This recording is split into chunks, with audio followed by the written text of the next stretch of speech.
I, Vegeta, the Prince of all Saiyans, hereby command that you do not listen or subscribe to the Dragon Ball 4 Life podcast. Whatever you do, would you defy royalty? No! Bye!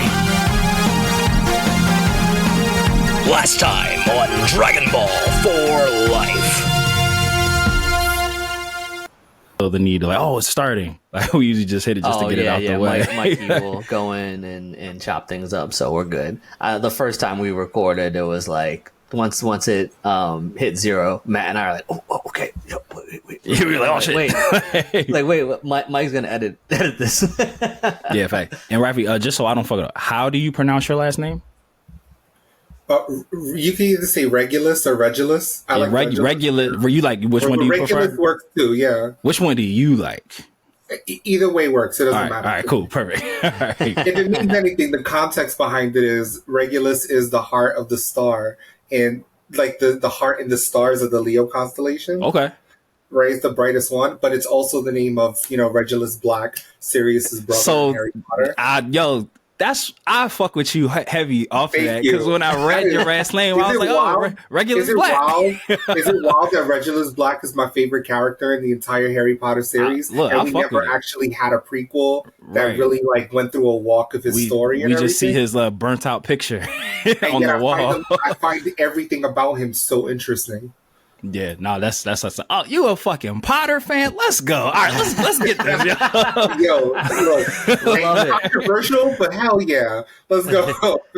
Yeah, no, you see, I got a Deathly Hallows tattoo right there. Oh, that's awesome. Yeah, honestly, I have plans to get one until shit hit fan. But JK. Yeah, but like when Harry Potter New York opened up, coincidentally, my dad had passed away like maybe 4 days prior. And my best friend surprised me and took me to the grand opening of Harry Potter New York. And I easily walked out of there with $600 worth of shit. It was just like grief therapy. And like money that I had no intention of giving to my landlord. I was like, I got the robe, I got wands, I got the personal Hogwarts letter. I grew up on Harry Potter, so. Absolutely. Yo, I'm a super Potterhead. That's my guy. But all right, this is going to be, I already was excited for this. You just opened up a whole new line of questioning. Matt's like, fuck the brief. And yo, don't be afraid. He's just about to just start. don't hesitate to call me out on it and ask me like, what's a person who's non-binary or doing work with non-binary trans folks over here having conversations about Harry? We gotta have the heavy conversations. Look, right? This is happening. This is happening. All right, try you. I don't even really want to do the intro, but I'm gonna do it. Let's get it. Keep all of this. Keep all of this.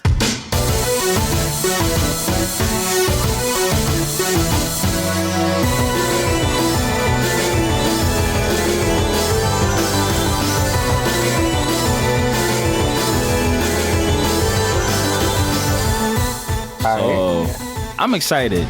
I'm super excited, Raffy. So last time we had you on, had some major announcements about some upcoming things. And we also had said, because we had caught all that incredible B-roll before we actually started really doing your interview last time. It was just like, next time we speak, we don't even need to intro the pod. So I'm not a liar. So we're just gonna talk. We're just gonna jump right in. So what me and Trav figured is what we would do is we obviously got to cover the event. Obviously, we want to hear everything, all the details. And then you had mentioned during your Dragoncall interview that you had a TED talk in regards to defending a certain Dragon Ball character who might not ever have been given her credit. So we're gonna go there. We're gonna go there, and then me and you, we gonna close it out. We're gonna get into some Harry Potter shit. We gonna get into some shit, right? We gonna get into some shit. But just to bury the lead. So the event, tell us. It was in the planning stages last time we talked to you. Now it has since been done. But but before we let our lovely guest get, we have another recurring guest. Another one. Raffy, welcome back. I'm glad to be back, y'all. Thanks for having me again. We're super excited. we had such a great conversation the last time, and then we had our nerd takes that we didn't even get a chance to get into that we're going to delve in later. But nah, for real, the event that we had premiered or announced on the last podcast, it happened. Mm-hmm. Right? Yeah. We got a star on the podcast now. big time celeb. Billboard in Times Square celeb out here. Yo, I gotta show y'all the pictures of that. That was wild. Can I tell y'all about that? Please. Yeah. About the billboard? So, tell me how. Okay, so it was the Thursday before the Gaymer Pride weekend, right? And me and my bestie, Robert, who's the treasurer of NYC Gaymers, we're at a hotel near Times Square because, you know, we're doing a lot of the planning before the event and we don't want to keep traveling cross-borough, right? So for folks who aren't from New York City, I live in the Bronx, which is it's up north of Manhattan, and then he lives all the way in Far Rockaway, which is like past Brooklyn going into like the islands of Queens, right? So it's a lot of travel. So we're staying at this hotel and we know, right? Nah, deadass. And like we're supposed to be getting ready for the next day and for like the weekend and the event and everything, but we're waiting for the billboard to go up because there was a lot of technical issues. This is our first time doing something of this magnitude. So we didn't realize that we were kind of like going against time when it came to stuff, even like a billboard where you have to go through several channels to get approval on a logo and a color and a photo and all that. So it got to a point where we were really tired and we were like, yo, let's just call it a night because we got a lot of work to do the next day. And I'm anxious. I'm like, nah, I want my billboard. It's coming soon, right? So what I did was I went on YouTube and I started looking at live stream, you know, those like Earth cams that are 24/7 that are always looking at Times Square. Yeah. And I kept looking at them until one pointed at the Samsung billboard, and it's the one that's behind the red steps top of the Coca-Cola billboard. And around 3 a.m., I see our advertisement there. And I'm like waking up Robert, and I'm like, Robert, our billboard is up. It's here, look. And like we're looking on YouTube and shit, and y'all don't know how badly I wanted to get dressed and go, but we were exhausted. Run down there. Yeah. What? So yeah, but like, you know, the next day we were able to go, we took pictures, I was able to, you know, celebrate and really enjoy that. It was nice. That's crazy though. You happened to catch it, and because I would have thought that you would have had like a time frame of when it could possibly go up, but they said it'll be there. Yeah. Just monitor it.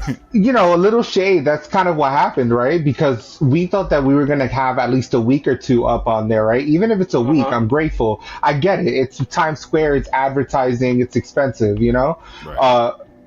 But we really only had that, Friday, Saturday, and then Sunday was the event itself, right?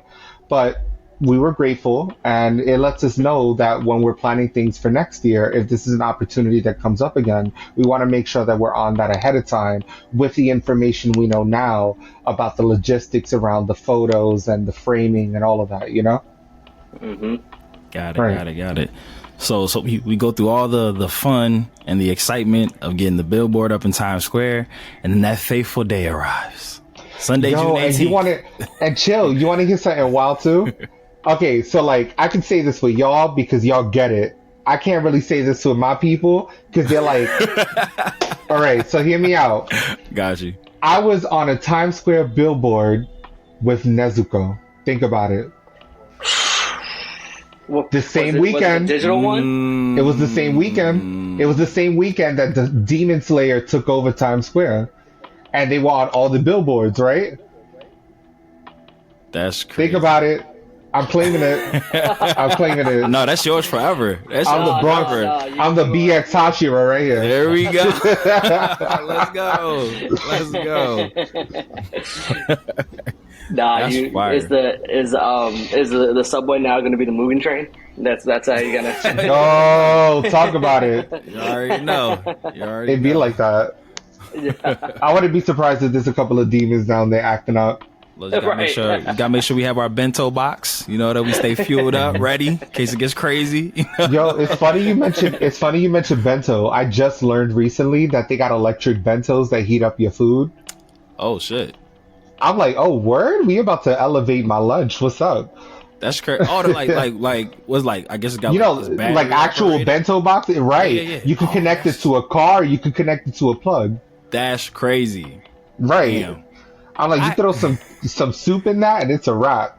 I hate when super simple ideas like make millions, because I'm like, I could have thought of that, bro. Like it was right there. You know, like that chopstick candy shit from Shark Tank. Yeah, the mini chopsticks. Yeah, like I'm just like, damn, it just be stuff that like, that was the most convenient thing ever. I could have thought of that. Mm-hmm. I could have definitely thought of that. So Trav, while you blipped out, Raffy was telling that they have like electric bento boxes that like you can plug into an outlet that like heat the food up for you. Wait, where? Right. I mean, I'm gonna have to start looking on Amazon, but a friend of mine told me they got an extra one, so they're gonna give me one, and I'm like, work, because you don't need a microwave. You can literally just like heat your food up half an hour before your lunch hour, and you good. Nah, that's a game changer right there. Hold up. Yeah, I said this. I said the same thing. Imagine you take someone out on a picnic, nice blanket, you got the basket and all that, right? And what they don't know is that you got warm food heating up because they got the connection to the car jack, you know? See, Raffy, you giving out free game right now. Facts. You giving out free game right Facts. now. Little 4th of July coming up, you know. Do something nice for your significant other. You're staying in the city doing a staycation, you know, it got a little something.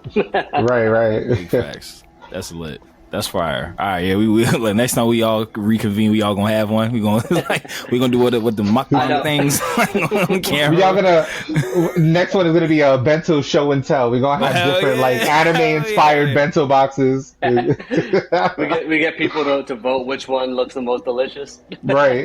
Yeah. So they just there's this ramen shop that just opened up literally up the street from my house. It used to be like a Chinese buffet, and now it's a ramen shop. And I don't know if it's just decoration or if they bought that life. I haven't been there yet, but like the whole inside is all Demon Slayer. Like all the wallpapers, the decor, the chairs, the tables. Like it's what part of Philly you in? So I live in the Northeast. It like just opened up. What's the name of it? Because I need to go there. It's in the same shopping center as Franklin Mills Mall. All right, so let me just look at my calendar real quick. No, look, I was like, what if I told y'all that I'm gonna be in Philly? Surprise! Hey, look, breaking news! I'm gonna be breaking news. I'm gonna be in Philly from Tuesday the 4th until Sunday the 9th, early morning. Say less. Me and Robert next week. Yeah, for real. Me and Robert are gonna be working remotely from an Airbnb near. I think it's near Central. I think it's near Central City. Yeah, if not the neighborhood over there. But I'll let you know. I'll let y'all know. Yeah. I'll let y'all know. We got a link. Because I've been to Philly enough times that I know that area. Any area that's like around the Reading Terminal Market and all that, going all the way down to like parts of South Philly, parts of North Philly by the Puerto Rican Center over there. I know a couple of those spots. Like I can walk around and I know where I'm going. You know. Perfect. Say less. Yeah, we linking. That's gonna happen. Yeah, no, because you said ramen and that's the word. That's the word. Yo, and I told Robert that y'all said that y'all gonna connect me to the real cheesesteak spots. Oh yeah, right? we could definitely do that. We could 1000% do that when we link. Say less. Right. We could 1000%. Because I just got into it with someone, right? Cool peoples too. They weren't trying to be aggressive or anything, but they swear that the original cheesesteak doesn't come with Cheese Whiz. And I'm like, I'm not from Philly. I got family in Philly, like but I'm pretty confident that it's Cheese Whiz, grilled onions. Like, what's up? Like, yeah. I feel like anywhere that I've been outside of Philly that has said like Cheese Whiz, for some reason it just does not. It's just not the same as the Philly Cheese Whiz. You be at like a Denny's in Maryland, and it'll say like Philadelphia cheesesteak instead of Philly cheesesteak. It's like, I don't want that. They use the movie nacho cheese and call it Cheese Whiz. Yo, I've seen restaurants make cheesesteaks like that with like nacho cheese. Like it was that shit is foul. The wildest thing I've ever seen. The worst thing that fast food ever did was put nacho cheese on fries. because you want cheese fries, but I'm like, nah, you need real cheese on that. I'm nacho cheese. Yeah, that'd be the movie theater pretzel bite cheese. And there's a very clear, distinct difference in the taste of nacho cheese and other cheese. Like you just know that this is nacho cheese. Yeah. But to answer your like Wiz question, so it's kind of like in Philly. You really don't catch shit either way you lean. It's kind of like what came first, the chicken or the egg. Like nobody can prove which came first. It's really what you believe. So it's really whichever side you lean, that's the one that you say came first. So like if you're like a Wiz person, oh yeah, Wiz was the original one. But if like you're just like cheese, it's typically if you go cheese, it's typically provolone or American cheese, or typically like the two that people put on as the not Wiz version of cheesesteaks. Some people might get crazy and do like, like sharp provolone. So I like sharp cheese. So I don't, that's like, that's not a problem for me. But yeah, it's really chicken or the egg. I feel that. Whatever part of the city you in, like the answer will change. Like South Philly, they'll all say Wiz. Like South Philly, I mean, they'll all say North Wiz. Philly, I used to eat at this spot called Shakes and Fries, I think. Okay. Where they do like milkshakes made out of Hershey's ice cream, and they got hoagies there. And it was the only spot that I could find where you can get a foot long or an 18-inch hoagie. Yeah, what the fuck? Yo, I was. That's a lot of bread. That's a lot of bread. You don't know how my fat ass used to be on the mega bus going back to New York City with two 18-inch Philly cheesesteaks. Like they souvenirs and shit. Right. And it won't make it to New York. It was serious. Let's fucking go. Yeah, Philly's good for that. Like any work function where they don't want to have to figure out what everybody's like tastes are, or like any house party like that was the go-to thing to get. Just get either get the hoagie tray or just the 2-foot hoagie, and but here's my contribution. Like here you go. There you go. That was always the like I don't want to waste my time thinking about what I'm about to take to this Christmas party. Yeah, I'm gonna just get a hoagie. It's easy. Let me just pull up real quick. All right, let me just get this hoagie. You don't get that shit till like the day of. Like you ain't even worry about it. Pulling up late. Hell yeah! Here you go. And everybody be hyped when you're doing a 2-foot hoagie or the hoagie tray come in. Like everybody be hyped. So rite of passage. So Raffy, tell us about the build up. I want to feel the range of emotions that were going through you 24 hours before, then the day of, and then seeing it all come to fruition. So let's see. That Saturday was wild because I'm literally the only one that has the capacity and the sense to be able to do some of the last minute logistical stuff that needs to get done, right? So I live up in the Bronx. I have to, first and foremost, we wanted to get t-shirts that said Gaymer Pride, right? So I was like, I guess we're not going to be able to do it because we can't get anything online in time because, remember I told y'all we didn't get the funding that we were supposed to get for the event? Right. We didn't get it until the day after the event. No. Wow. Maybe the two, because they sent it to us. Don't get me wrong. They sent it to us it's still messed up that they sent it to us that Friday. Yeah. Right? But the thing is, it was a 3-day weekend, so it doesn't clear until that Tuesday, you know? So we're working with our money, specifically the treasurer's loan, to be able to get through all of that. So I'm like, listen, I got a spot in the Bronx, 2 blocks from where I live at. This dude has been doing this for 9 years. Keep it simple. He can make shirts for us. As long as it's just a logo, keep it simple. He can do it in less than 5 hours. I have somebody else pick it up. So we were able to do that. He gave us a really good deal. Good I'm like, all right, good to know, because now when we're doing work, we're going to work with you. Hell yeah. Right. So I'm starving at this point after figuring out what's going on with the money, what's going on with the shirts and all of that. It's like maybe 1 o'clock, 2 o'clock. And I'm like, all right, let me stop at this spot. This is a Dominican spot near me. I get some food. I jump in a cab. Then I got to go all the way to the South Bronx to go to the Bronx Brewery. Shout out to them. They gave us, let me see, maybe 300 free seltzers. That's their brand, right? Because, non-alcoholic beverage. Refreshing seltzer, can't go wrong, right?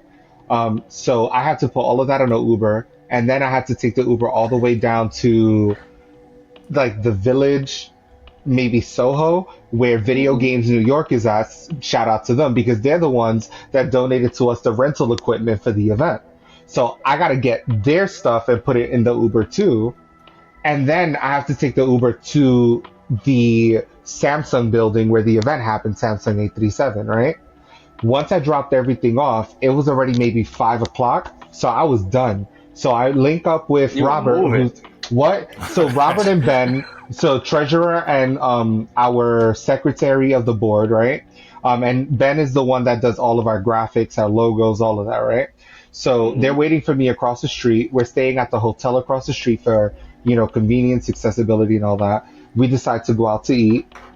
And I'm not done. I'm like, yo, let's go eat, let's have dinner, but we got to talk about tomorrow. I need us to review the runner show. I need us to do some last minute stuff around the after party, all of that. We find this really great soup dumpling spot. Best dinner we've had in a while together. We're feeling like we got this. We're ready, anxious, but we're going to do this, right? We wake up in the morning. No. Like, okay. Our biggest anxiety that we had the night before was that shit was going to hit the fan either with the venue, because in our experience, when we work with corporations, they underestimate the impact of what we can do as NYC gamers. And I welcome that, because then we do a great job and look what happens. They want us to come back, and that's how you build those relationships, right? So that was like my anxiety. And then I was worried that we weren't going to have enough volunteers in the morning to help us set everything up. When I tell y'all that our community showed up, you're talking about Black, Latinx, queer, trans, youth, young adults, everyone under the age of 30, and you got like 6 to 8 of them, maybe even 10 before 11 a.m. getting up, showing up, volunteering to help set up everything. They gave me, Ben, and Robert the breath that we needed in the morning just to have some breakfast and kind of like work things out on the virtual end of things. I had people at home who weren't able to make it to the event. They were running the virtual component of the event on our Discord, and they were doing it justice. We got a Twitch streamer, Joey the Twin, and we got another one, JoJo. I got to find her Twitch channel so that I could shout her out, But the both of them were streaming during the event. So being able to have that kind of hybrid stuff going on was wild. And I didn't have any complications. Everybody was just doing exactly what needed to be done. One of the smoothest events I've ever produced, right? Let's go. Co-produced. Right, co-produced. Because, shout out to Robert. Without him, none of this would happen, And Ben and Pat and everyone on the board, like everybody really did what needed to be done with the limitations, y'all, because we had zero budget. We had zero budget. Promo was abysmal. When the budget came in the day after, I was just happy to be able to pay people because we had made promises to entertainers and DJs, and I'm very transparent with my shit as the president of the nonprofit. I'm like, listen, I'm from y'all block. Y'all know me. Y'all know that I'm not a bullshitter. I'm not gonna give y'all this corporate BS. And kind of like do y'all dirty. If I promised you this amount of money for DJing for this amount of hours and all that, and I know that you're worth more, and this is a compromise, you're gifting this to us basically, I'm gonna make sure you get your coin, So I was making sure that we were on that because accountability works, both ways, right? Absolutely. So 100%. That to me was the priority. We were able to get the check cleared so that we could pay people off. What we have with the rest of it is not that much to work with anyways. Like $5,000 goes very quickly. Let's be real, But with what little bit we had, we were able to make sure that our volunteers were sustained, that our staffing was sustained, folks were able to get home safe. We were able to make sure that food, even staying at the hotel, we were able to do what we needed to do to make sure that the operations went by smoothly. And we have just enough to be able to hold this down for the next component of our events that's coming up, And we got other funders that are coming through, and we got more money that's coming through. Thank you. We got more funding that's coming through, so we're very excited. And like I said, it's not a lot, but we're very humble, we're grateful, and I think that it's a challenge, donate to NYC Gamers, meet this goal, and see what we could do with this budget. And if we can do this successful an event with this budget, imagine what we could do when you add a zero to that, when you multiply that, you know? But what I'll say about Gaymer Pride, all in all, was legendary. First ever Gaymer Pride event, official NYC Pride event. Definitely the first of many for years to come. Next year, we're thinking about expanding it already. We're like, this is too small of a venue. This venue is great, but it's only one component of a larger thing, love right? to hear. Right, you know, and that's my dream. This is my passion as a gamer, as someone who's so passionate about our community and about connecting folks, especially in the intersections, because I said this in the last podcast, you know, when something's happening in the gay community, you can't just think of it as a gay issue. You got to think of it as a black, gay, disabled youth issue, because the intersections are so important. So when we have incidents of violence impacting our communities, we got to come together in solidarity. And I always want that to be the drive of our mission at NYC Gamers. I feel like Gaymer Pride really showcased that. We had special guests that were talking about their backgrounds, where they came from, how they got there, the obstacles that they had to go through to be able to accomplish their dreams and still keep moving. And I hope that it inspired the people that were in the audience, because we had, I mean, I think that we still haven't gotten the exact attendance from like the venue and stuff like that. But when I counted, I caught at least 250 people in the audience. And then you could say about the same amount of people on 2 floors. So you're saying a healthy 300 to 450 people that showed up to a 6-hour event in the middle of Pride Month with very limited promo. That's Man. talk. Right, talk You your know? shit. Right. Right? Like, know, and then the after party at Coexist, y'all. I can't wait till y'all come to New York. Y'all have to come with me to Coexist Game House here. Coexist Gaming is that spot. And Letta J, she is iconic. And the fact that they opened their doors to us for the after party was intense. I mean, we had such a great time. The fact that Aja the Queen from RuPaul's Drag Race and HBO Max's Legendary, she was there. She was doing a meet and greet. We had a really great time. Folks really enjoyed themselves. And that's what it's all about at the end of the day, you know? And what? How would you say? Talk about the togetherness that you probably felt in that event, because it sounded like everybody really came together, whether they were there to attend or just to help. And even people that didn't have to be there. Yeah, right, exactly, yeah, right. Because the Samsung A37 space is still open for retail. Because that's the thing. The Samsung flagship space is basically a retail venue. They do events, but it's not meant to be like a Jacob Javits Center kind of thing, right? They're still trying to make money and like advertise and all of that. Right. So you had folks who were coming out the street just trying to ask questions about their phone or trying to buy a new TV or whatever, and then they see this event coming in, and suddenly they're playing Mario Kart while waiting for their next phone appointment, you know? That's what's up. So when I think about the togetherness, I think about that, right? Yeah. Because I always say the Y in gamers means you belong, right?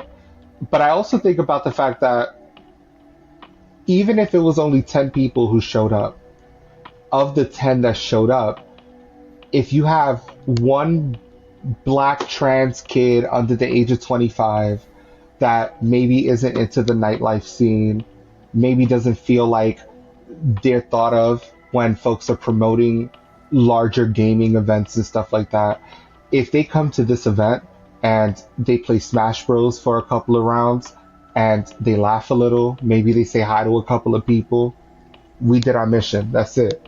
That's what it's all about. My organization is not trying to be this like, oh, we had 10,000 people, you know, we make it stupid. It's not about the quantity. It's about the quality. It's about the impact of our mission. That's where we see it. So that's where I see that togetherness. I felt that in the room there, yo. There was so much love and solidarity in that space. I love that.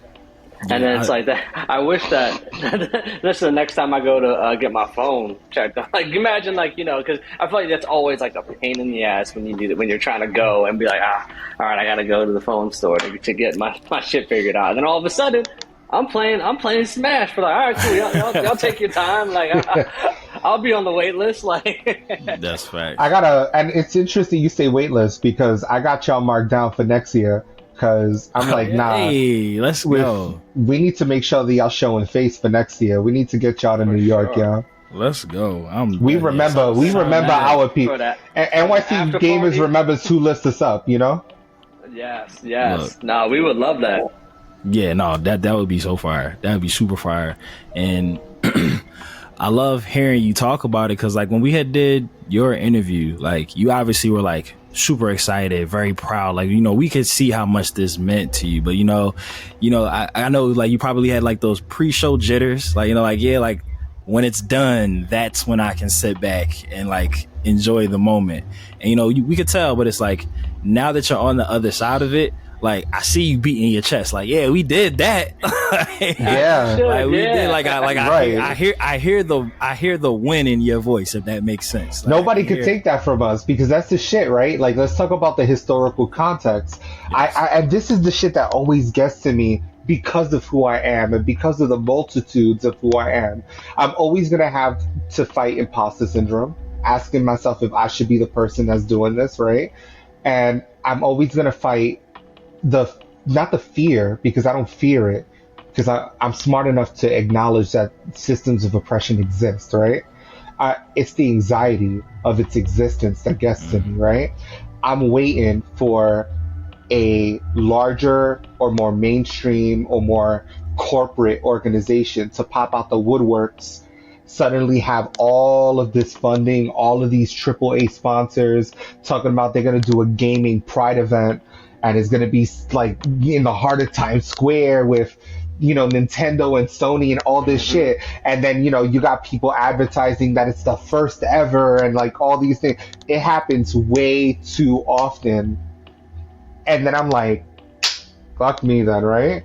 And like, that's to be the up to see. right. And that's the anxiety that I get. But I feel like we made enough noise this year that nobody could take it from us. So my mission is complete. And I'm gonna talk my shit. You know, I'm proud of us, and I'm proud of the fact that we made that happen, and that the event was black. The event was trans. The event was access friendly. It was neurospicy. It was everything it needed to be. No one can ever take that from us. Man, 100%.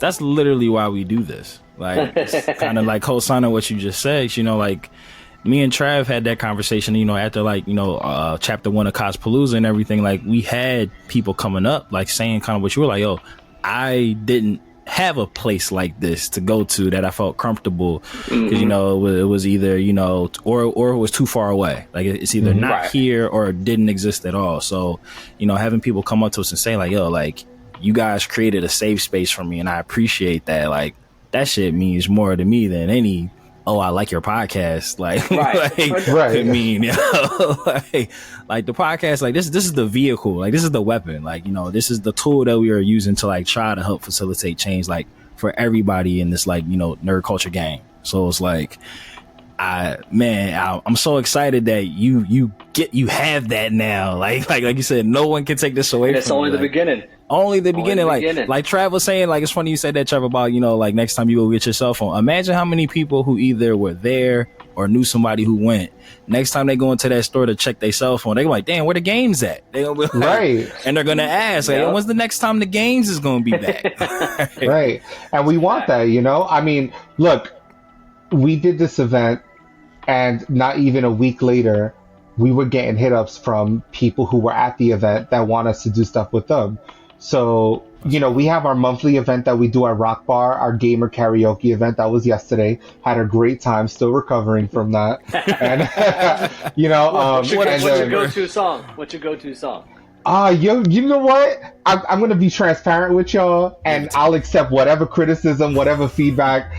I don't know why, but my go-to karaoke song is Darius Rucker, Wagon Wheel.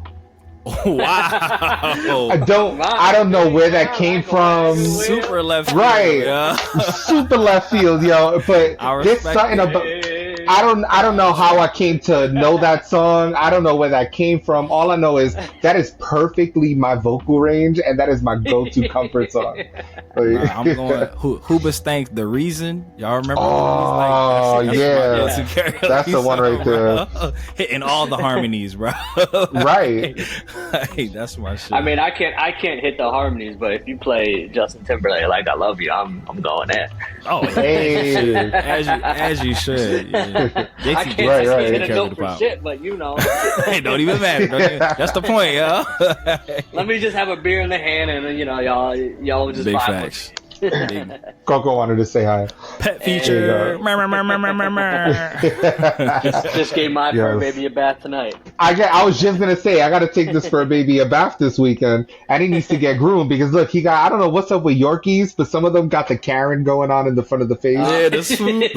Right? Let me speak to your manager. I'm like, this is a black household. Get your shit together. You about to give him a fade. You about to get a box. Yo, imagine. That's crazy. Imagine a Yorkie with a box fade. That's not even right. Trendsetter. Well, cuz. He said, mine's too hot. Mine's too hot. My Yorkie runs up on a guest talking about, I like them shoes. Big facts. Big facts. We had talked about briefly last time you were on that, we all have the thing in common where like when we're in the journey, it's really hard for us to like stop and smell the roses or like, accept or like really not, we appreciate it for sure. But like, it doesn't sink in because it's like, no, there's still work to be done. We're still grinding. At either the tail end of the event or at the after party or maybe even the middle, did you take that moment for yourself to like appreciate it as it was happening as you're at this party? Well, first and foremost, I have to thank the both of you, right? Because y'all were the ones that inspired that conversation for me. And I took it not only to my therapy session, the Tuesday after, right? Therapy's important, y'all. So like, I spoke to my therapist and I mentioned that, right? Talking after after the event. But I also spoke to my bestie about it, Robert, and we realized we were like, we need time to just embrace the selfishness. And we took what little bit of coin we got and we ended up booking ourselves a staycation in Philly for a couple of days. I'm like, that's what it's all about. And this is kind of like me celebrating me because I'm like, I deserve this, like I'm proud of me. But you know what? I will say this too. Thank you, yo. Proud. That's reciprocated energy right there, Yes. And what I didn't expect, and maybe this is the universe conspiring, right? I had folks who know me from the community work I do hit me up randomly and ask me how the event was and just honestly name like, wow, that sounds amazing. I love the work that you're doing. Keep it up. And they legitimately are like, hit me up and let me know how I can help. And that means the world to me. Even if it's just connecting me to someone. Like, you're uplifting me in that moment. Thank you, And I remember that because I'm the kind of person where I don't like leave. I could be financially in debt, but when it comes to people, I'm constantly paying it forward 10 times over. You do for me, I'm a make sure that love is constantly moving forward and forward, ever and onward. So I feel like, honestly, to the point of tears, I feel so much love for my community right now. And for me in that, in that aspect. Nah, I love that. I love that because he just started like, again, like not only is like this why we do it, but it's just like we had talked about this briefly before. Like, it's something really like cathartic and therapeutic, like when you kind of peep that like you're the change that you wish had happened. Like when you like get to live in that moment, like, dang, like I wish when I was a kid there was like a Dragon Ball for Life or a Gaymers Pride. Like I wish there was that. So like to be that, hoping that there's someone now that's just like, oh shit, I wish I had this and I have it. Like it's here. So like being like, dang, like we're like the aspirations of people currently, and it's like it's a wild concept. Like, and I think too, one thing that like a lot of us see, like we'll forget in that moment is that like when we start with like these events or whatever platform we're building, we always envision of like what is the angle or what is like the peak of the power or of like of the that you're building up. But it doesn't matter if you're selling out a dive bar or an arena. For me, it's like that what you just said of like, if someone comes up to you and says, hey, let me know when the next one's coming on, because I love being here. I love being myself. I love just like the community that was a part of this. And having that effect, I think, it goes a long way. It just fuels you to continue, because I think sometimes people will get too roped up on like the huge spectacle that they envision, but like not realizing that, yo, you're gonna get there, but you're also, you got to acknowledge the fact that you're at a great start. And right. You're still impacting people, even if it's not on the scale that maybe that you dream of at like the ultimate heights. But right. You still gotta talk your shit if you Look, even touch like, you know, the like one person, you know. It's like it doesn't matter. Yeah. Like I think you just gotta embrace it all, because the second you lose that mindset, then you kind of lose like what you were originally in it for. Exactly. I mean, look, we do the monthly karaoke event, right? And it's the third Wednesday of every month at Rock Bar. We had to reschedule it, so we ended up doing it yesterday instead. I think that's fourth Wednesday. Because of that, we had a decrease in attendance, right? Right. So where we usually have a good handful of folks in a small bar, you know, it was 8 to 12 people that showed up. And we had the time of our lives, yo. And that's what it's all about. And I tell this to my team all the time, and we all feel this way ideologically, right? If we take the effort to create something that hasn't happened before, that doesn't exist, that community is saying that they want, and the event happens and only 2 people showed up, we made a difference in those 2 people's lives. We made our mission. That's it. You know, if y'all want more, we are in servitude to the community as a nonprofit organization. If you believe in our mission, donate to our mission, because it's a cumulative direction forward for what we're trying to do, right? That means the world to me. I'm working with what the community is serving me.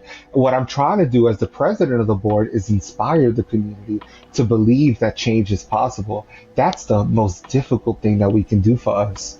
You know? Big facts. And like, to co-sign what, you know, both of you are saying, even if you do touch like one person, like that one person might turn around and touch 10 million people. And it's like, that was an extension of something that you helped facilitate. Like, you know, you put the bug in somebody's, you know, conscious to want to do better, or like build upon what you had started. Like, oh yeah, like Matt, Trav, and Raffy did this, I want to do that too. And then that person might really like catch lightning in a bottle, and now they're helping tens of thousands of people who like wish they had these types of things growing up. And that was because of the one person that we got through to. So it's like, all this stuff matters. Like all this stuff matters. But 100%. It's definitely like being able to like get outside your own head and be like, yo, I know I'm aiming for like big wins, but like these little small ones that lead up to that are dope as fuck too. Like, no doubt. They're dope. I fuck with them. For sure. So we had the billboard, we had the event, we had the after party. What's next? What's next for Gaymer Pride? Let's see what's next. Tomorrow we're going to be at OSNYC in Chinatown. We're going to be doing like a small pride mixer. We want to get an idea of what a partnership could look like with OS, right? We think that they're real cool peoples. They're a gaming hub in New York City. They have really great space. I invited Joey the Twin, who's one of our premier Twitch streamers at NYC Gaymers. We asked him to come because they're going to put him in a private streaming booth. And then I'm going to be on a PS5 in this space, and we're going to be playing Overwatch 2 for a few hours, right? And streaming that. So I think we're going to have a decent group of folks who are going to, you know, show up, play some games on the big LED screen, have a good night. I think it's a really great way to wrap up what's been an exhausting but thrilling Pride Month, right? Yes. Then our next event is going to be at the Bronx Brewery in the South Bronx. We're going to be doing something in their backyard. Probably going to get a DJ, just want to do something that's real kickback, right? And we're supposed to be doing another event at the Brooklyn Public Library. More details on that, hopefully. In August, we're going to be at FlameCon. For folks who don't know, FlameCon is the world's largest LGBTQ plus geek convention. So think of it as like a queer Comic-Con in many ways, right? Dope. So so NYC Gaymers has a history of partnering with Geeks Out, the organization that runs FlameCon, and we help them Geeks produce Out is an amazing name. shout out to Geeks Out, yo. Their branding that name is fire. Right. Their branding and the way that they show up for community, their annual FlameCon event, the fact that they're always tabling at Comic-Con, doing their Pride Lounge, like Geeks Out is one of my favorite organizations. And I've had the pleasure of working with them for a few years now because of FlameCon. We host the Gamer Lounge that happens at FlameCon. So I'm going to be there. I'm really excited for that. We have a couple of ideas of stuff we're going to be doing in the fall, but as schools are kind of like reopening and we're moving into like the autumn season in New York City, I want us to do less of the huge events, and I want us to do more of the like, let's do the kickback lounge, mixers, mingle, get to know each other. And I want to do here and there a couple of events that's maybe an opportunity to have some conversations, I want to talk to community about stuff that's impacting us and figuring out like what does community want us to do to step in to try to strategically find ways to triage those issues, So I'm looking forward to what's to come. Love a good kickback. Right. I was just about to say, going to a lounge in like the fall when it's a little chilly at night, that's the best vibe. That's a vibe. Yo. Right. That's the vibe. That's the vibe. Yo, we're legal now in New York. We need an NYCG cipher. That's it. Shit. Okay. That would be lit, bro. Right. That would Imagine you think the board would let me get away with something like NYCG presents weed and WarioWare. Okay. Listen, you giving out all the ideas on this podcast. We might have to think about your ideas so that yo, do it. It's not even about stealing. It's invite me. Let's do this. Look, we facilitating it through you. Like, what you right? Let's do it. Or if you're listening to the podcast and you want to make this come to existence, hit us up. Right. Reach out to me, Raffy at Gaymers.nyc. Reach out to Maddie and Trav. Like, let's make it work. Say, don't deal with me. You gotta deal with them. All right. Just y'all in Philly, y'all in DC. I got a bus ticket. Let's go. We trying to build. We trying to build. Trying to build. Sheesh. But yeah. No. So, all right, we got all the business out of the way. I've been waiting for you to. I've been waiting. Y'all had me for about 2 weeks stuck on Justice for Launch. So let's talk about it, yo. So yeah. When we did your Dragoncall, our intention was to, obviously talk about Gaymer Pride, but then obviously get in our nerd bag. But we had such like a TED Talk life-changing conversation that we never really got to get into the nerd shit. But you had mentioned that you feel very passionately about a very specific Dragon Ball character who you feel has been slighted by the anime community for a millennia. And you said it's time.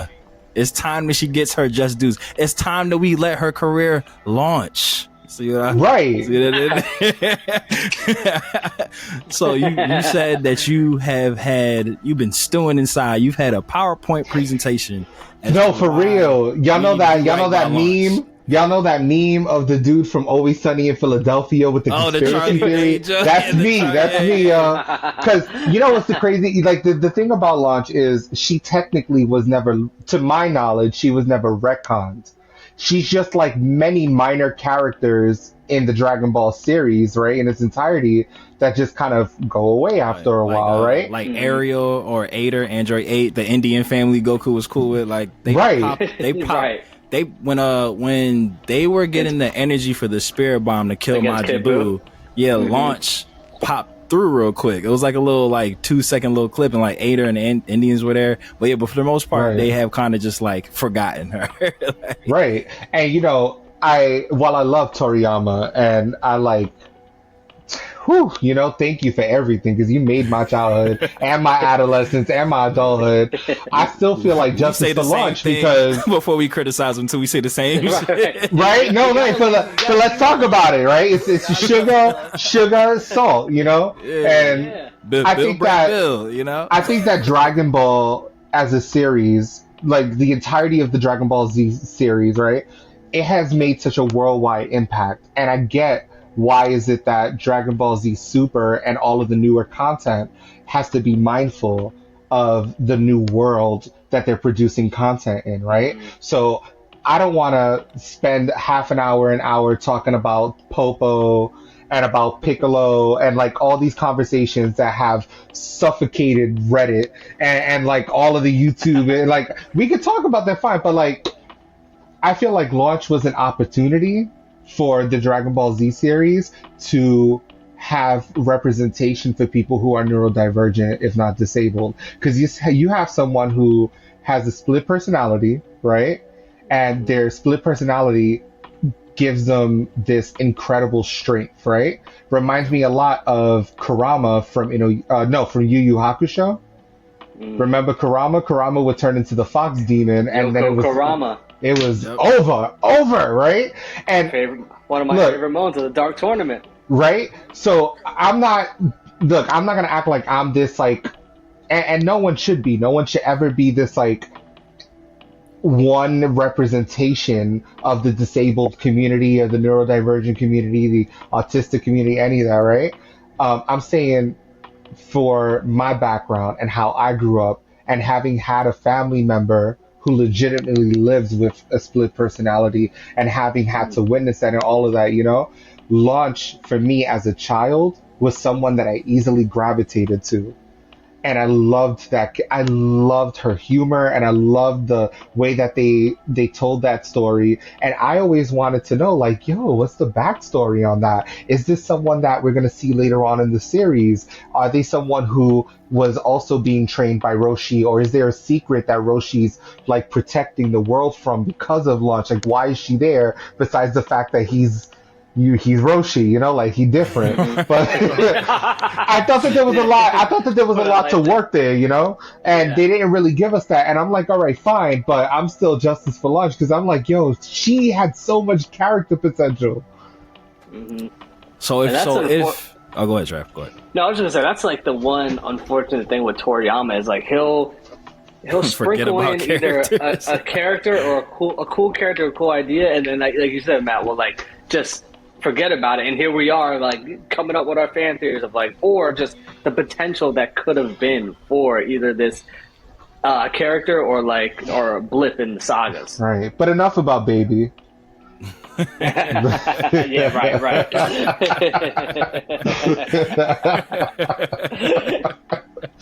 All right. King Cole there for like 2 episodes, poor thing. And King Cole, whatever his name is. Yeah. You know, shout outs to Miss Majin. Me and Trav had just did an episode with her a couple days ago. Well, whenever this I caught that. Yeah. Shout out to her. But we had talked about that, like Frieza's species doesn't have a name. Like, we don't know. Like, you have Namekians and Truffles and Ceruleans and Saiyans. Like, isn't that what they were called? Or that was about the planet. The Toffles. I ain't have dinner yet. But like Frieza's race, we don't know what Frieza is. Like, and we know there's more than one because King Cole was a thing. Wait, time out. I know exactly what race Frieza is. Frieza is racist. Period. There you go. them dirty monkeys. Yo, wild. Yo, you can really like whenever he like the way he enunciates it, you're like, oh. Like, ooh, you feel it. That was the hard ER. That was ER. Right. I can't stop watching those moments because Frieza is like the Uncle Ruckus of the multiverse, yo. Like, facts. He said there was like one where he was like, I think it was from the Resurrection F movie, where he just laughed. He goes, "I wouldn't expect more from a monkey." I was like, I'm like, tone it down a little bit. He's so eloquent with the shit. Like, it feels like a compliment. Like my man's cadence is so smooth. Like, it just feels like a compliment. Like, hey, you know what? I would have expected more from me too. It's because of just how racist Frieza is that I'm confident that Piccolo is black, yo, and that Namek was a black ass planet, yo. Trey, I'll tell you, I've been saying for years across multiple podcasts, like, Namek is literally the Middle East. Like, it's literally, like, Namekians are definitely Muslim. Like, right. like, you know, like their planet got, you know, gentrified and used up for its natural resources. There you go. Talk about it. Sounds real familiar. Right. Sounds real familiar. The outfits that they wear, like everything. Yep. Look real familiar.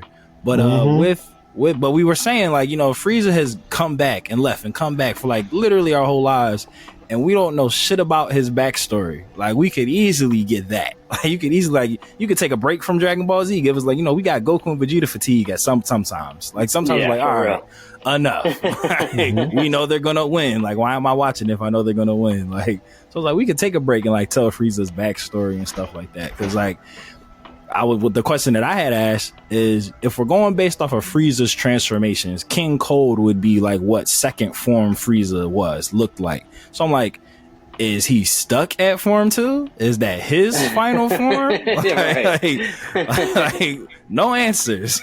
Like, he even tried to. Because unlike the Super Saiyan forms, unlike the Saiyans, right, where they go into these forms and then they revert, we don't really see that with Frieza, right? We don't really see, or do we? Well, Frieza did it, I think, like twice. Like, after he went final, he definitely reverted back in Resurrection F. I remember that. Back. And I feel like, I can't remember if he was reverted back in the Broly movie. Like, part of me feels like he was, because he was definitely in his floating chair. I think he might have been final form just in the floating chair, but he was definitely in the floating chair. But he reverted back in Resurrection F. And they never, you know what's funny? They never actually say like why they choose to stay in certain forms. Like, Cooler was in his 4th form the whole time. Like, he was just chilling in it. Like, But then my question is, and I'm sure that a lot of fans have this question too, right? Is when you look at forgive me because I don't remember the name, the battle against all of the universes. Oh, the tournament? The Tournament of Power. Tournament of Power. Yeah. Okay, so you see all these different universes and the way that they're set up, and there's kind of these almost like alternate universes that have their version of a Saiyan and their version of a Broly and like all of this, right? So, like, I don't know, maybe y'all know, like, was there an alternate universe Frieza or that race, and do they exist there? So there is Universe 6. They have a character called Frost, who is literally just like a blue version of Frieza. Same transformations. So that one only got to Frieza's first final form. It didn't know like the super buff one, but Frieza taught him that. But same explanation. There is none. They don't like say what that race of character is, or if there's more than one of that in Universe 6, because you only ever see Frost. You never see like a family that he has and stuff like that. just Frost. Yeah, so it's like they don't go into that. And we were saying like jokingly, but I kind of feel like it's right. Like, I feel like whatever Frieza's race of people is, I feel like they're gypsies. Like, I feel like it might just be him and King Cole, and they don't have a home. Like, that's why they steal people's planets. Yeah, as like nomads. Like, if we don't. Well, for all we know. For all we know, you don't have a home. Right, and for all we know, right, maybe their people were once enslaved or wiped out. And they were like, you know what? We're gonna make sure that doesn't happen to us again. And then there you go, right? Yo, how crazy would that be if they did like a Frieza flashback saga and it got dropped on us that like Frieza was a slave? Like, that would change his whole audacity. perception. That would change, but that would change everything because it's like we're all programmed to hate Frieza because he's a piece of shit. But like, if it came out that like, what what happens if he was if owned we by learn Saiyans? Like, what if Saiyans right? like what happens if Saiyans were the original oppressors? You know, that'd be crazy. They're a warrior race, right? Toriyama, come get us, bro! Like, come get us. No, because the question is what. The Saiyans were this warrior race, right? Yeah, but like, what did Frieza? So much? What did Frieza and Frieza's like? I guess family or soldiers or whatever. What did they have against the Saiyans that would force the Saiyans to submit? Right. And you could tell what Frieza is personal because it's like Frieza's been conquering planets for generations. It's like he don't talk shit like that on no other species. Nah, like, just the same. Just the same. Yeah, so it's like there's definitely some personal animosity there, yo. Then that was pre Goku putting the hands and feet on him. Like he had issues with Saiyans way before that. So it was just like, yo, come get us. You know what I mean, just come bring us in the writer's room. Like, look, you don't even gotta give us all the credit. You know, right? If you want to be like, yeah, they contributed a little. Like, we'll take it. And you know, it's not even. I don't even. And like again, I don't blame Toriyama. The thing is, Toriyama and the entire Dragon Ball Z team, right? Like the legacy that they are. They had the fortune of pioneering this like big three anime, right? No one could touch Dragon Ball Z the same way no one could touch Sailor Moon and like all that, right? Okay, but you're in the same era as manga and anime as prolific as One Piece, where you have these one-time characters that have this huge backstory and they come back 200 chapters later and like all these things, right? Like if you can follow the epicness that is One Piece, you are officially a weeb. There is no way around that, right? And you can't really say the same thing with Dragon Ball because it's clean. It's good. It's a good timeline. You know, like you can have just enough of it to say I'm a Dragon Ball fan for life. DB4L, right? Shout out all that. You can't really say the same thing with One Piece. One Piece is like, all right, did you watch it on Cartoon Network? That's enough. Did you still watching it? Bless your heart. And you got time. You're thinking about getting into? Well, all right. Well, I hope you clear your schedule. My hot take with One Piece is the One Piece manga readers, the ones who are like committed, have never missed a volume. That's the Grey's Anatomy of manga readers. You're like the anime fandom. You're like the ones that never give up. They never leave. Yo. That is an amazing comparison. Right. That is spot on. Every time I see a commercial for Grey's Anatomy, I'm like, oh, it's still on. Right. After Denny died, I tapped out, and that was probably like season 3. Like, I've been tapped out on Grey's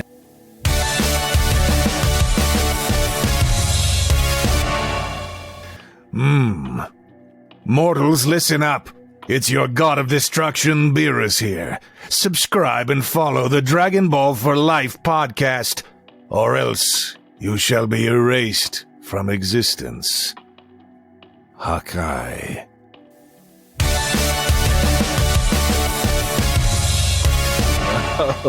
But you know what's crazy? So I loved House. House was like my shit. Like, it was a great show. I'm probably gonna catch a lot of shit for this, but like House was my shit. ER, like when George Clooney was on there, like that was my shit. Nurse Jackie, like Nurse Jackie was great. Grey's Anatomy falls really low on my favorite doctor shows. Like it's not high up there, but I know that's like a culturally loved show. Like, oh, you watch Grey's? You watch Grey's this week? Grey's Anatomy wasn't about the diagnosis and the operation. It was about the people, you know, and that's what's different. Like even with House, you could say it was about the people, but like there was still this like, damn, that's a rare diagnosis, and like there's this like disease. And even with the Good Doctor, like folks are very interested in what's happening with like the diagnoses, the patients, and all that. Right? Grey's Anatomy is about the people. It is legitimately a soap opera. You know. That's another great analogy. Yeah, Grey's Anatomy is definitely like a soap opera, and I could never really get into soap operas. Right. Like it's crazy. Like I enjoy like novellas better than like regular soap operas, bro. Yo, like have you ever seen, speaking of novellas, like, have you ever seen on the Oprah Winfrey Network when, damn, you're talking about like pre-pandemic, it was the Haves and the Have-Nots? the Haves and Have-Nots. Yo, that was like good trash television. Yo, that show, like, it's so I love good trash it's television. so cringy. You Right. not watch it. Like you just be like, yo, there's no way. Like you just watch it and like, there's no way someone in the editing room missed that. Like that's how you be watching it. But it's like you can't turn away, yo. Like, Right. And then just when you think like, yo, production couldn't get any more sloppier than this, like some wilder shit happens. Nah. Yo, as soon as you said the Oprah Winfrey Network, I was like, Raffy's about to bring up the Haves and Have-Nots. Right. No, that was the only reason. That's the only reason you had Oprah Winfrey Network was for that show. for real. And it was crazy because Oprah wasn't playing. Like you couldn't really pirate that show. Like you had like that shit was on lockdown. But when it comes to Oprah and Tyler Perry, my gloves come off for the both of them though, because I've had them on my list ever since that Boondocks episode. the Medea episode where allegedly Tyler Perry like forced them to basically make that episode just disappear. And you know what I mean? Yeah. Which episode was that? So I know that there was a couple of controversies with Boondocks on purpose, right?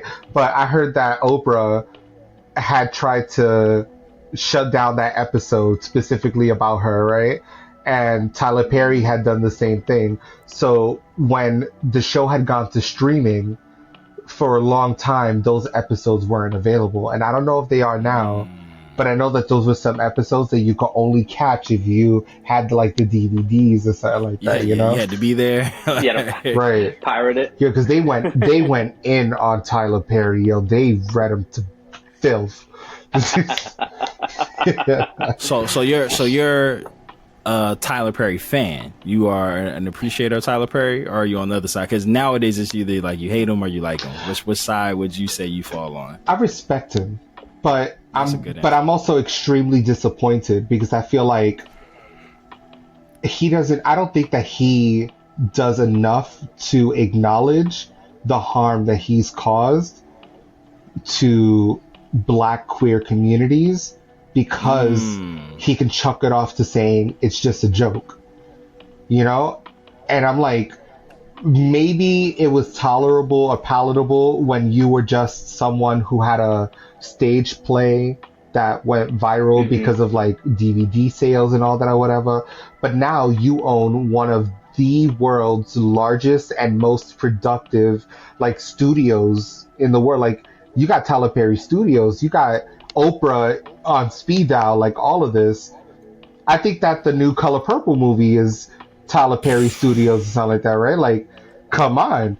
So yeah, I have yet to see anything come out of Tyler Perry that celebrates the intersections of Blackness and queerness. And that's where I'm very disappointed, and I find so much of his work unserious, because you can't climb off the backs of Black women and then not pay that forward, especially when you're talking about, you know, the intersections of gender and sexuality and that. I do see that they touch up on it in a couple of the newer stuff. I saw the recent one where the college kid came out as gay and the family was like, we all knew and we love you, whatever, and all that. I'm like, all right, that's cute or whatever. But where was that 10 years ago? And don't tell me it was a different time. Don't give me that bullshit, you know? Right. I feel that I've always had the same with you. Like, I respect the man for what he's accomplished, you know, especially being a Black man and especially in the movie industry. That's about as anti-Black as it can get in terms of like positions of power. But my thing with Tyler Perry that was always my issue, kind of going off of like your critiques of him, Raffy, it's like once Tyler Perry, like when he got on, like when Medea was at like his fever pitch, like when he was like that dude, I feel like he's been serving his fan base, which is predominantly Black people, predominantly Black women, if we're going to be specific. He's been serving them bullshit. But because it's Tyler Perry, like he knows that they're gonna watch. Like, there's no reason why it should be a running joke that like the wigs in Tyler Perry productions are so trash, and they really are so trash. Right. Every Horrifying. Show, Horrifying. But then that's the shit that pisses me off, because you literally became popular by being a drag queen, and you can't even hire drag queens to help you out with your makeup and wig department. What's going on? Yeah, like it's to a point that it's happened so many. Like one show, all right, somebody lost their job, but okay. But like every show, you have at least one character who's like lace front is crazy. Like, with the resources that you have, like come on. And like I'll even say this, and this is like a hot take, but I'll name it and claim it. Right? RuPaul is a gay black man. RuPaul is one of the most powerful black gay men in the world. Period. Right? RuPaul is the queen of drag. You have people like Martin Lawrence, Tyler Perry. I want to see maybe Eddie Murphy, Wesley Snipes. You have folks who are known for having done a black female persona in some way, shape, or that's drag. Whether they want to call it that or not, it's drag. I'm about to say, yeah. The ones who are alive and still with us and have the capacity, when are you going to be a guest judge on RuPaul's Drag Race? When are you going to celebrate the fact that your comedy wouldn't even hit if it wasn't for the history of drag and black queer culture? When are we going to have a Tyler Perry film that celebrates the history of drag and ballroom culture as a way of coming out of the Reconstruction era and moving into the Renaissance, and like all of that, right? Like, where is that? Why aren't our stories being told, yo? That's super crazy that you say that. That's mega facts, because like Tu Wong Fu, loved that movie. That literally like set John Leguizamo's career off. Like that was the movie. He had been in shit. You know, he was like, I think he played Fredo, or he wasn't Fredo, but he was in The Godfather. Like he did shit. Wait, like, John Leguizamo was in The Godfather?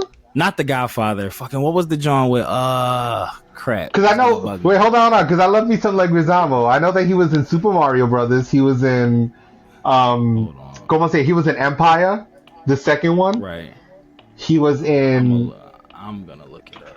Damn, John Leguizamo. I know he was in Silent back then.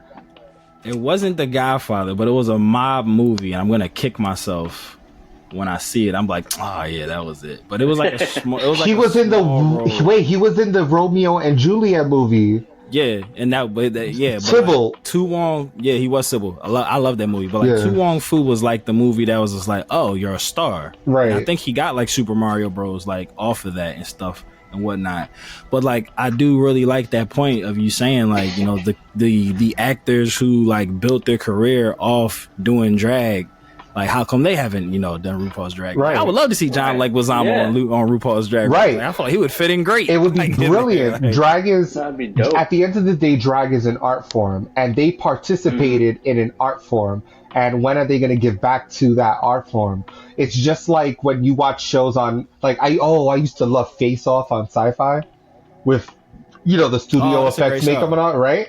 I mean, that was a great show. And what I loved about it is that it was a competition, and yet it was so healthy. It was friendly competition. It was about the art at the end of the day. And you had Carlito's Way. Carlito's Way. That's the one. Yeah.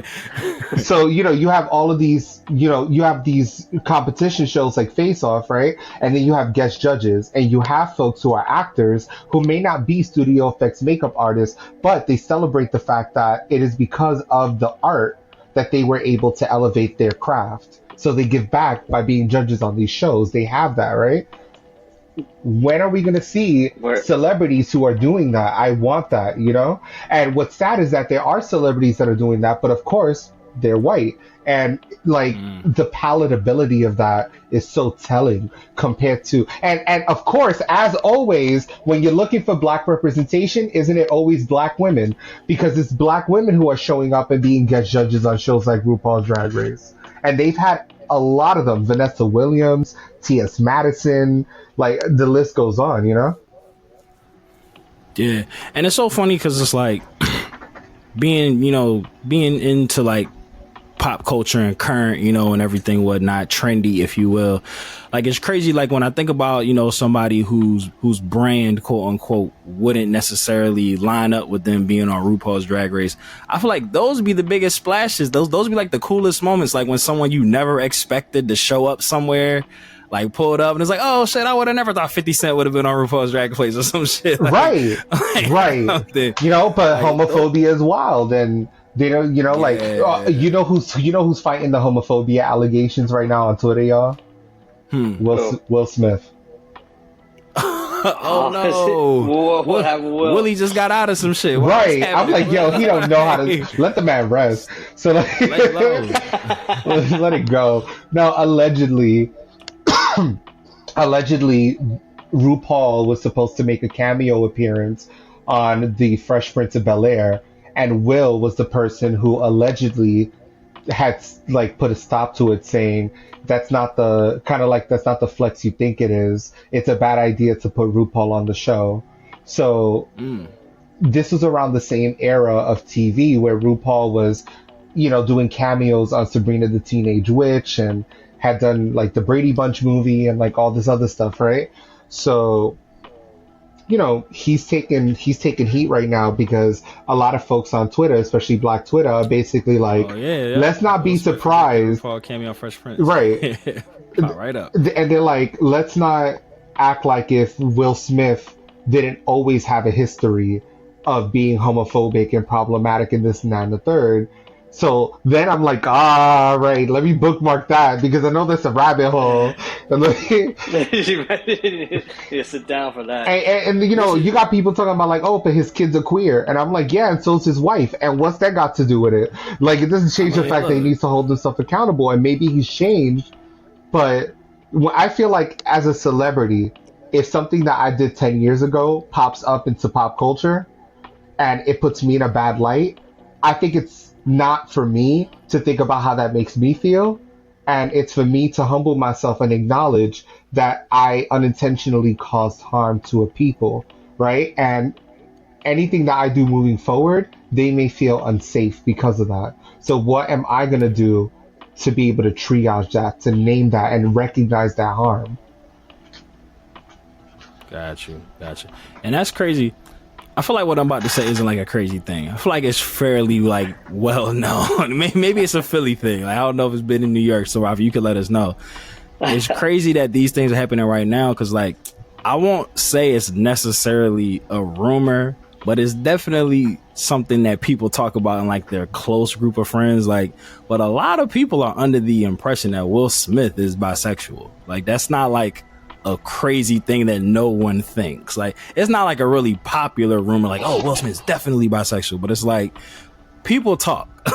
Yeah. And there's been some like groundswells that him and Jada have like been into some shit for like years, like, or whatever. So it's like, I find that interesting that this would have come, because for me, my conspiracy theory, him not wanting RuPaul to come on the Fresh Prince, for me, kind of makes me think maybe he is bisexual and there's some self-hatred like going on. The allegations of whooping ass out here, I fear.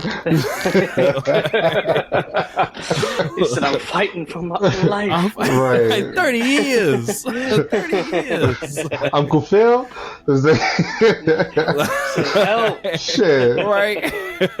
It's, you know, He said, I'm tired of being strong. right. You know, and it's sad because there's so many, I feel like, even in like pop culture, like, yo, I was just spoiler alert to anyone who reads Demon Slayer. Just a quick spoiler alert. It's not a huge one, right? I was looking at some of the manga scanlations about this moment when one of the Hashira ends up kind of like popping off to the leader of the Demon Corps. I forget his name, right? The dude with the scar on his face? I know okay, cool. So he basically is popping off in front of all the Hashira, and he's a Hashira, and he's telling this dude, like basically F you, because you don't even look like you know how to pick up a sword, and you send us out here to fight these demons and fight your battles. You basically treat us like pawns, you know? And the Hashira are pissed, and the leader's like, let him talk. Like, you know, keep going. And he's just going off and he's talking his shit. And his response as the leader of the Demon Corps is to literally like prostrate himself in humility and apologize to him. And I'm like, send that to every world leader right now. And like, why is it that manga gets it? This is why why do we have life lessons in right? manga? This is why the kids are all right, because the kids that grew up watching Naruto and like all of that, they get life lessons that you don't get in public schools in the United States, right? And the reason why that moment's like so dope is like because we all collectively know that he could have snapped old boy like a twig if he wanted to. Talk about it. He's like, yo, I could off you right now in front of the squad. Right. But you know what? Like, you're of value to our team. Right. Like, go ahead. Like, Right. That's actually probably coming up soon because the anime just finished the Swordsmith Village arc, and like the next arc is like the Hashira training. Yeah, the Hashira training arc. So that the scene that you're talking about probably is like going to be the next anime adaptation arc. Yeah, that's coming up. But yeah, you a little far back on Demon Slayer, right? I am. I just finally caught up to My Hero. So. Oh, nice. Yes, there you go. My Hero kind of got slow for a moment, but I think it's still worth keeping up with. That shit ended with a bang. Right. Yeah. Well, the ending is what got to me. That was wild. So you seen all the episodes, right? Or I feel like you're caught up. The movies, the anime, all of it. I'm here for it. Yeah. So spoiler alert, if you haven't seen it by now, why are you here? But I was telling Trav, because Trav was a couple episodes behind. That episode when Class 1A got Deku to come back to UA, bro, I cried. Like, I was like bawling. I don't think I've ever reacted to an anime like I'll well up, a single tear might drop. I was boo-hoo crying when they like got convinced him to come back, and he's like, "Oh, I don't need you guys because I don't want you to get hurt because of me." And they're like, "Oh, we love you, bro." Like, what the hell? I was bawling like a baby. I was just like, I've never felt that feeling before, because like usually when you cry, like you feel you crying. I didn't even feel like I was crying, but it was just tears, and I was just like, "Yo, this episode just fucked me up." And when Bakugo showed up, I ran that scene back. That Bakugo scene when he said that when he let Ida get him, Ida get him, when he apologized. I wept. Okay, when was the last time we had that character break that stereotype like that? Like that angry class. Class did for Bakugo, like, and Deku, and like that whole team. What Naruto's class has been trying to do for 3 eras of Ninja Wars, and they couldn't get together. Like, that's facts. Yeah, that moment when they were like going supersonic, and Bakugo was like, "Yo, there's so much I want to tell you." He's like, "But I know I'm not fast enough to catch you. Only he is." And he let Ida get him. Like, I was, bro, chills, yo. Mm-hmm. That's like he that said, shit. My man's tag in. Yeah, bro, like that shit, yo. I can't. I honestly, in my 32 years of life, as a I've been an anime fan from strength to strength, from the beginning to the end. I don't think I've ever had that type of an emotional reaction to any anime episode of any show. Agreed. Ever. Like that shit. Agreed. And I've seen Brotherhood, and still. Yo, that's what I'm saying. Like we all went through Nina Tucker together. Right. That's trauma bonding right there, yo. Hell yeah. Yes. Hell yeah. How do y'all feel about anime that have I know this could be a whole nother episode talking about Black representation in anime. But how do y'all feel? How do y'all feel about anime that? Not so much about Black representation, but that kind of loop in Black culture as a part of the story or the world building and stuff like that. Like, I feel like Soul Eater. I feel like I love. Thank you, and I feel like Soul Eater is one of those anime that there's this like aesthetic there somewhere, right? That to me, I'm just like. I there's melanin there somewhere. I could just taste it. All them kids seem light skinned. They don't seem right. Like there's something going on there, There's something for real going on there, and like I feel the same way. Them some biracial babies. Right. Them some biracial babies. There's a certain collection of anime out there that are just inherently Black. Like we just accepted it as a part of the culture and adopted it and said, "This is our babies right here. This is it," And I feel like Soul Eater is one of them. Right? She goes hard. That's facts. And of course, Cowboy Bebop, the original. Like 1000%. 1000%. No, I that's feel like, that's I feel like Hunter great- x Hunter kind of was like taken by the blacks. Like it didn't start with the minorities, but we definitely was just like, we'll take it. Right. It's like, this We'll is take it from here, thanks. Yeah, and then it's just like, I know a lot of people don't necessarily like the fact that she's like a butler, but like Canary's one of the dopest anime characters ever. No one is touching her. Oh my god. Oh, bro. She made a 5-minute Fuck appearance shit and up. just took the world by storm, yo. Stole the show. That's Stole how the I show. feel about 5 minutes. Sister Crone in The Promised Neverland, yo. Because she had a much more important role in the manga. The Promised She had such a Neverland. more important role in the manga compared to the anime. Yeah. They fucked up season 2 so Mm-hmm. bad, yo. I hated that they changed the whole story. Right. Like they literally changed the entire story. But season 1 of Promised Neverland, Goated. like that shit was Brilliant. That scene when the mom, when she like I think it was episode 2, when they had escaped and like left the bunny outside the window and she like peeped that they was outside, like that look on her face because you didn't know she was a bad guy up to that point. What a fucking twist, Right. yo. Like, what a twist. Right. Like the way that they played that, like they really like, and I love her redemption arc in season 2, how she like came back to help them get away. But like the way, I've never really seen an introduction like that of a character that they make you feel one way and then literally by like the end of the episode it's like, oh fuck her. Yo, like you was just like, oh, here's this nice lady taking care of these kids. Okay, you thought that she was gonna be like the protector and like die protecting them. It's like, nah, she was feeding these motherfuckers to the monsters. Yo. That shit was wild. Yo, But the manga, that shit that's an fucked. anime that deserves an OVA. They need to do a redo. Give it to Mappa. Yeah, cause like I ain't gonna hold you. I don't know if it was like the drawing or the cadence or the mood or the music. Like the tense moments of that show gave me fucking anxiety. Right. Like, usually I'm able to watch an anime and like be able to like, oh, it's me Just watching chill and anime. coast. Yeah, like I can still appreciate it. Like, oh, it's about to get crazy. But like, yo, Finding Neverland, I was like, yo, edge of my bed, like what the fuck? Like, I was like, run, yo, like when they were escaping over the wall and the mom was like coming to get them, I was like, oh, run faster, Right. like get away, children, like get away. She's about to get That's you. why I feel like season 2 didn't really lead. Like it was so disappointing because season 1 was literally an anxiety trip, and the payoff was The whole beautiful, time. right? And then in Oh, season yes. 2, we just didn't get that. There were these moments of right, and then we didn't really get a payoff from them, and it's like, damn, real disappointed. Yeah. I feel like there's a lot of good anime that kind of start off great and then end not so well. And then there's some that are just like great beginning to end, right? Like Attack on Titan. Excellent beginning to end. Does it have its Yes. slow moments? Sure. But do they still pay off? Absolutely. And you can't ever say that Attack on Titan has a filler episode or a slow moment, because what you think is a filler episode, bam, Colossal Titan need kicks that the later. hell out of a... And it all comes back in the end, Right. too. Like, Yeah, fact. you know, and then all those.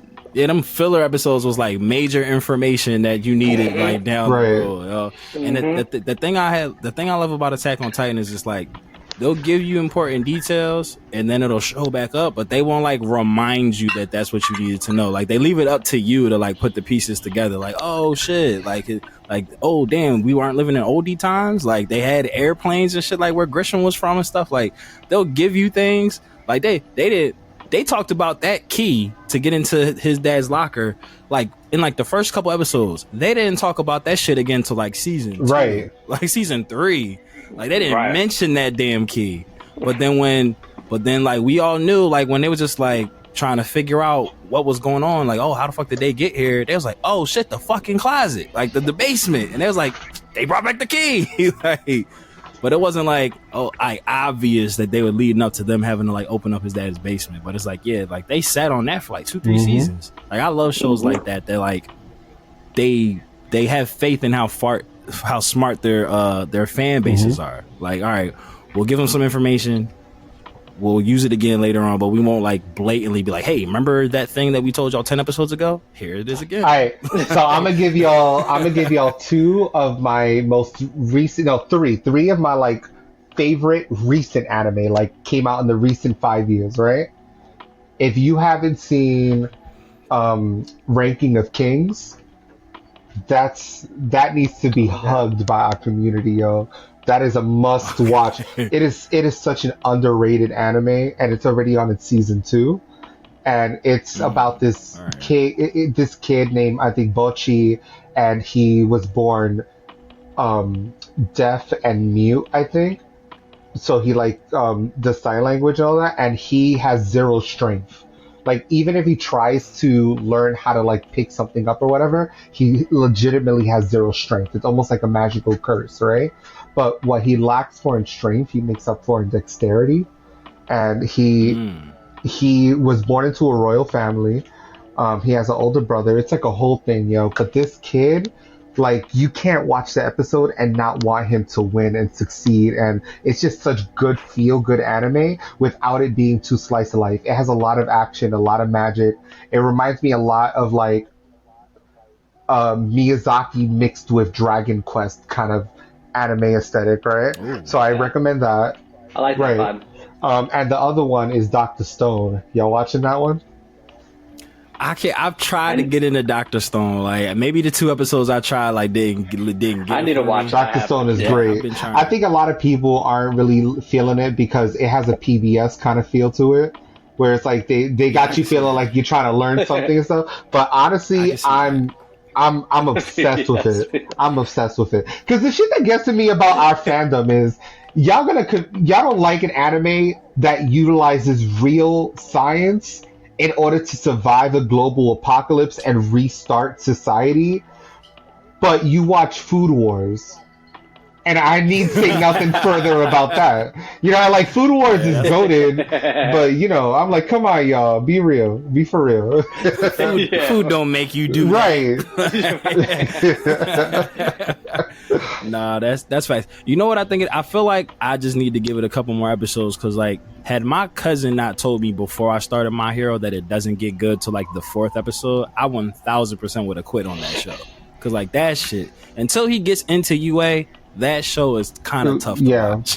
Like, it drags. Like, the training montage with him and All Might, him finally getting the hair, and then when he gets the hair, shit don't happen for like a whole episode. Like, that shit, I was like, I'm like, all right, he said just get to episode 5 and I'll be fine. I was like, bro, this shit is ass. And I get to episode 5, I was like, oh, this shit is lit. So that's how Dr. Stone is. It doesn't really get like action every episode until season 2, the Stone Wars. Because then they're like actually like there's tension, there's something going on, the stakes are high, you know? And then even after that, it just gets good because then you think it's Slice of Life season 3, and then a twist happens, and you're like, oh shit, right? So it's like, yeah, it's real exciting. You're like, hold on, right? So yeah, I think this is a really great one. And all right, so what was the third one is Tokyo Revengers. So I got that on my watch list. Told me about that. I have it on my watch list. He told me I'm about honestly that one. shocked that I follow all of these black nerds on Instagram and Twitter and all that, and I'm not seeing as much hype over Tokyo Revengers as I thought I would from our community, because it is our community as hell. A Tokyo street gang of fucking high schoolers and grown-ass adults just jumping each other trying to claim territory, and like this time travel and this gang activity and the swag, the fit, the outfits, the hair, everything. It is busted. It is so it's a must watch. But the shit is that I get it. The writing sucks. The writing is so slow. It's one of those anime that you have to sit down and run through because it's a really good show. Mm-hmm. But it's one of those anime where the moment you stop watching it, you're like, I don't need to keep picking it up. I kind of see where this is going. Yeah, like if you fall out of it, you fall off. Okay. Yeah. I haven't seen the new season for that same reason, you know? But it's one that I'm looking forward to picking up again, you know? That's how I was with Spy Family. Like, I got, I'm like 24 of 29 episodes in, but it's taking me forever to finish these last 5 episodes. I'm like, all right, bro. like I was locked in. Like, I was zooming through. I was probably watching 5 episodes a day, like zooming, and it's like I got sidetracked from something and tried to come back, and I just hit a wall, and I was like, I'm not as pressed to finish this show, but I like it though. Like, I really like it. So kind of what was the first one you called? Ranking of Kings, yeah. Ranking of the Kings. Ranking of Kings. That one's a great one, yeah. There's a There's a Netflix anime that the description you gave reminds me. It's called Kotaro Lives Alone. It's 1000% slice of life. Like that's kind of the point. They super lean into it, but it's without being spoilery. It's basically about like a kid who lives alone, like the name of the show, Kotaro Lives Alone, and it's basically like kind of how he makes an impact. He lives alone in this apartment complex, and it's about how he makes like a positive impact on like all his neighbors' lives and stuff like that. And it's like super gets you in the feels, like because like when you start to get into like why he lives alone and like how he's a little kid and knows all these super like adult things. It's not just like some super smart whiz kid that just can function. It's like, how are you 5 and you know how to drive a car? It's not like, the typical plot protection, but it's like he's super advanced at a lot of shit, but he's only like a 5-year-old. But they like give you context as the episodes go by. So like, why he knows how to do this, and it's usually from like a fucked up place. Wow. So it's like, yeah, it's crazy. But it's like a Netflix original called Kotaro. I think I have that on my watch list. Yeah. Yeah, it's like 10 episodes. It's really, and they're only like 30-minute episodes. It's like really good. Like I remember, so me and Trav have a friend, shout outs to Hood, who like, works in like, mental health and stuff like that. And I was just like, I feel like people who work in like the mental health field would like really love this show. Like it's like really makes you like, there's like grief, betrayal, love, friendship, community. Like it's yeah. I was just I felt good when I finished that show. I was like, look at Reach One Teach One. Look at that. That's how I feel. Don't make your family. That's how I feel about my favorite anime of all time, Fruits Basket. That is a great show. I'd say like above FMA, One Piece, Naruto, all of it. The one that has the most replay value and the most sentiment to me is Fruits Basket. The manga, the anime, and then the newer version that they did, that was basically the OVA.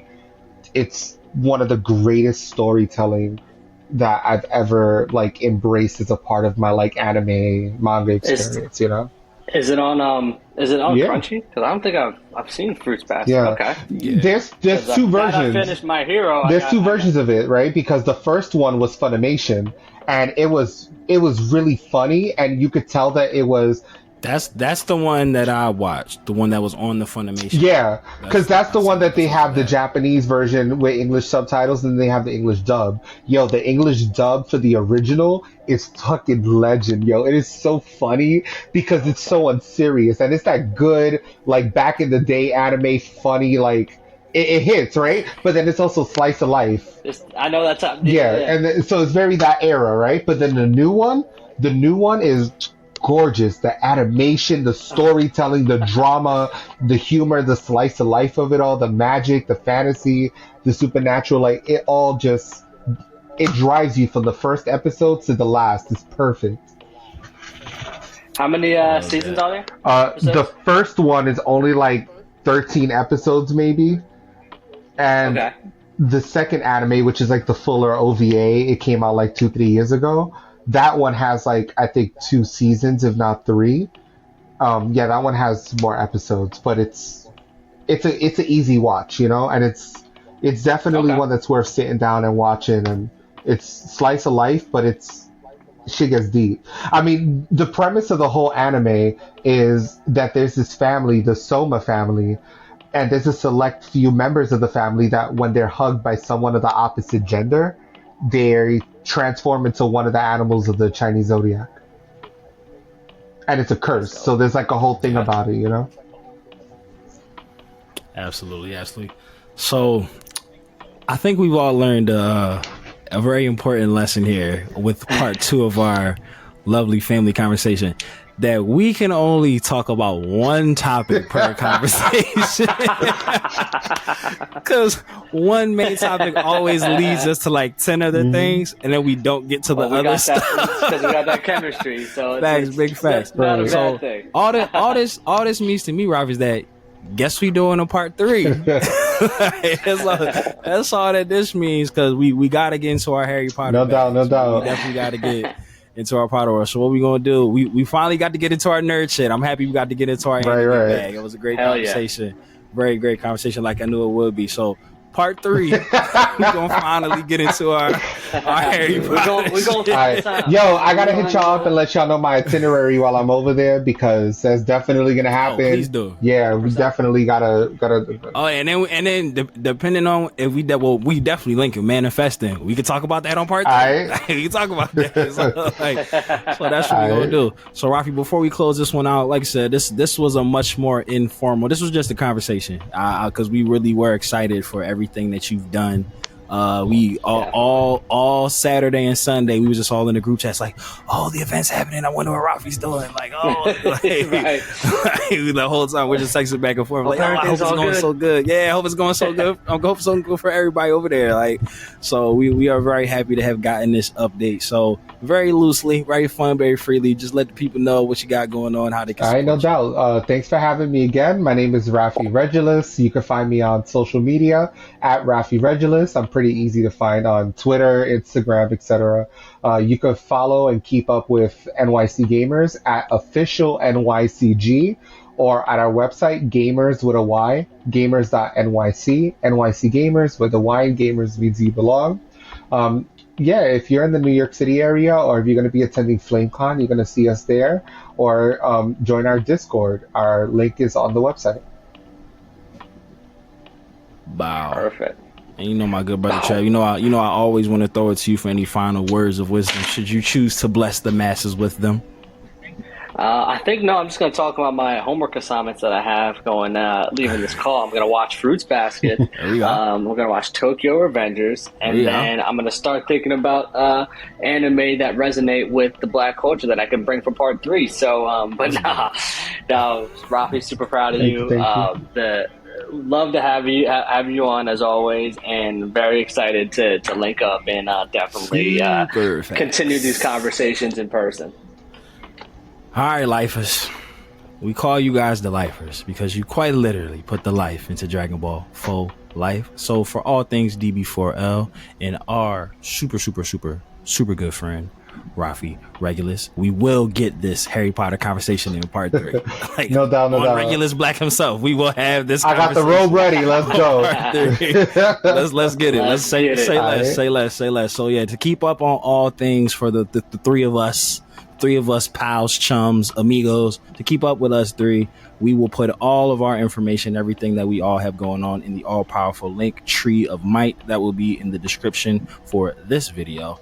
And like we always say here on DB4L, whether you watch it or you read it, we all need it. So open up your nerd eye, and we will see you next time on Dragon Ball Faux Life. Dodon Ray. Shout out to super producer Mikey. We love you, Mikey. And shout out to Yali. All caps. All caps. Later, nerds. Boom.